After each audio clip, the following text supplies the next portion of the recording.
ಪರಮ ಪೂಜ್ಯ ಶ್ರೀ ಶ್ರೀ ಡಾಕ್ಟರ್ ನಿಖಿಲಾನಂದ ಸ್ವಾಮೀಜಿ ಅವರ ಪಾದಾರವಿಂದಗಳಲ್ಲಿ ನಮಸ್ಕಾರ ಮಾಡುತ್ತಾ, ವೇದಿಕೆ ಮೇಲೆ ಆಸನ ಇರತಕ್ಕಂಥ ಕನ್ನಡಪ್ರಭ ದಿನಪತ್ರಿಕೆಯ ಪ್ರಧಾನ ಸಂಪಾದಕರಾಗಿರ್ತಕ್ಕಂಥ ಸನ್ಮಾನ್ಯ ಶ್ರೀ ರವಿ ಹೆಗ್ಡೆ ಅವರೇ, ಲೇಖಕರು ಪತ್ರಕರ್ತರು ಆದಂಥ ಸನ್ಮಾನ್ಯ ಶ್ರೀ ದೇವಿ ಅವರೇ, ಮತ್ತೆ ಚಿತ್ರನಟರಾಗಿರ್ತಕ್ಕಂಥ ಸನ್ಮಾನ್ಯ ಶ್ರೀನಗರ ಕಿಟಿ ಅವರೇ, ಮತ್ತು ಮೈಂಡ್ ಮೆಕ್ಯಾನಿಸಮ್ ಸಂಪಾದಕ ಆಗಿರ್ತಕ್ಕಂಥ ಸನ್ಮಾನ್ಯ ಶ್ರೀನಾಥ್ ಶೆಟ್ಟಿ ಅವರೇ, ಹಾಗೂ ವೇದಿಕೆ ಮುಂದೆ ಖ್ಯಾತ ಪತ್ರಕರ್ತ ಆಗಿರ್ತಕ್ಕಂಥ ರವಿ ಬೆಳಗೆರೆ ಅವರ ಮಗಳಾಗಿರ್ತಕ್ಕಂಥ ಭಾವನಾ ಬೆಳಗೆರೆ ಅವರೇ, ಮತ್ತು ವೇದಿಕೆ ಮುಂಭಾಗದಲ್ಲಿ ಆಸನ ಇರ್ತಕ್ಕಂಥ ಎಲ್ಲ ಆಹ್ವಾನಿತರೇ ಮತ್ತು ಪ್ರೀತಿಯ ಓದುಗರೇ, ನನ್ನ ಬೋಧಕ ಸಿಬ್ಬಂದಿ ವರ್ಗದವರೇ, ಹಾಗೂ ಪ್ರೀತಿಯ ನನ್ನ ನೆಚ್ಚಿನ ವಿದ್ಯಾರ್ಥಿನಿಯರೇ, 1980 ಇಸ್ವಿನಲ್ಲಿ ಲಂಕೇಶ್ ಪತ್ರಿಕೆ ಬರ್ತಾ ಇತ್ತು, ವಾರ ಪತ್ರಿಕೆ. ಅದನ್ನು ನಾವು ಓದ್ತಾ ಇದ್ದಾರೆ. ಅದಾದ 10 ವರ್ಷಗಳ ನಂತರ ಅಂದ್ರೆ 1990ರಲ್ಲಿ ಆಯ್ ಬೆಂಗಳೂರು ಬಂತು.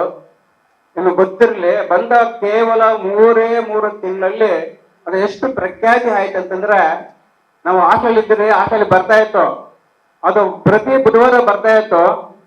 ಅದು ಯಾವಾಗ ಬರುತ್ತೋ ಅಂತ ನಾವು ತುಂಬಾ ಕಾತರದಿಂದ ಕಾಯ್ತಾ ಇದ್ರಿ. ನಾವು ಅದನ್ನ ಬಂದ ತಕ್ಷಣ ಅದೆಲ್ಲ ಜಗಳ, ನನ್ಗೆ ಬೇಕಂತ. ಯಾರಿಗಾದ್ರೂ ಬೇರೆ ಸಿಕ್ಬಿಟ್ರೆ ಆಗ್ಲಿ ನೋಡಪ್ಪ ನಿಂದ ಆದ ತಕ್ಷಣ ನನ್ಗೆ ಕೊಡ್ಬೇಕು ಅಂತ ಅಲ್ಲಿ ಅಡ್ವಾನ್ಸ್ ಬುಕ್ಕಿಂಗ್ ಮಾಡ್ತಿದ್ವಿ ನಾವು.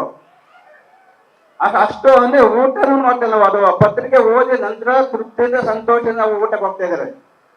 ಅದಾದ ನಂತರ 1995ರಲ್ಲಿ ನಾನು ಸಹಾಯಕ ಪ್ರಾಧ್ಯಾಪಕನಾಗಿ ಮಂಡ್ಯ ಕೃಷಿ ಮಹಾವಿದ್ಯಾಲಯದಲ್ಲಿ ಅಲ್ಲಿದ್ದೆ. ಅವಾಗ ನಾನು ನಿಲಯ ಪಾಲಕನಾಗಿದ್ದೆ. ಅಲ್ಲಿ ಆ ಪತ್ರಿಕೆ ಬರ್ತಿರ್ಲಿಲ್ಲ. ಅವಾಗ ನಾನು ಆ ಪತ್ರಿಕೆನ ಮತ್ತೆ ಚಂದಾದಾರನ ಕಂಡು ಹಾಸ್ಟೆಲ್ಲಿ ತರಿಸ್ತಾ ಇದ್ದೆ. ತರಿಸಿದ ನಂತರ ಅಲ್ಲಿ ಇರ್ತಕ್ಕಂಥ ಎಲ್ಲ ವಿದ್ಯಾರ್ಥಿಗಳು ಮತ್ತೆ ಅದಕ್ಕೆ ತುಂಬಾ ಅಷ್ಟು ಅಡಿಕ್ಟ್ ಆಗ್ಬಿಟ್ರು ಆ ಪತ್ರಿಕೆಗೆ. ನಂತರ ಅವರು ಇಲ್ಲ ಸರ್, ಮುಂದಿನ ವರ್ಷ ನಮ್ಮ ಕಾಲೇಜಿನ ವಾರ್ಷಿಕೋತ್ಸವಕ್ಕೆ ನಮ್ಮ ರವಿ ಬೆಳಗೆರೆ ಸರ್ನೇ ಕರೆಸ್ಬೇಕಂತೇಳಿ, ನೀವು ನಂಬ್ತಿರಲಿಲ್ಲ, ನಾವು ಬೆಳಿಗ್ಗೆ 10 ಗಂಟೆಗೆ ಹೋಗಿದ್ದಾರೆ ಆಫೀಸ್ಗೆ. ಮಾರನೇ ದಿವಸ 1 ಗಂಟೆಗೆ ನನಗೆ ಸಂದರ್ಶನ ಕೊಟ್ಟಿದ್ದಾರೆ ಅವರು. ಅಂದ್ರೆ ಮಾರನೇ ದಿವಸ ಪತ್ರಿಕೆ ಹೊರಗಡೆ ಬರಬೇಕು, ಆ ಪತ್ರಿಕೆ ಮುಗಿಯೋ ತನಕ ಅವರು ಹೊರಗಡೆ ಬರಲಿಲ್ಲ. ಅಂದ್ರೆ ಅಷ್ಟು ಅವರು ತದಾತ್ಮದಿಂದ, ಅವರು ಅಷ್ಟೊಂದು ನಿಷ್ಠೆಯಿಂದ ಆ ಕೆಲಸ ಮಾಡ್ತಾ ಇದ್ರು. ಅವರ ಬರವಣಿಗೆ ಅಷ್ಟೊಂದು ಆಕರ್ಷಣವಾಗಿತ್ತು, ಅಷ್ಟೊಂದು ತುಂಬಾ ಅದ್ಭುತ ಆಗಿರ್ತಕ್ಕಂಥ ಬರವಣಿಗೆ. ಅವರು ನಿಜವಾಗಿ ಓದ್ತಿದ್ರೆ ಏನೋ ಒಂಥರ ಖುಷಿ, ಏನೋ ಒಂದು ಆನಂದ ಮನಸ್ಸಿಗೆ.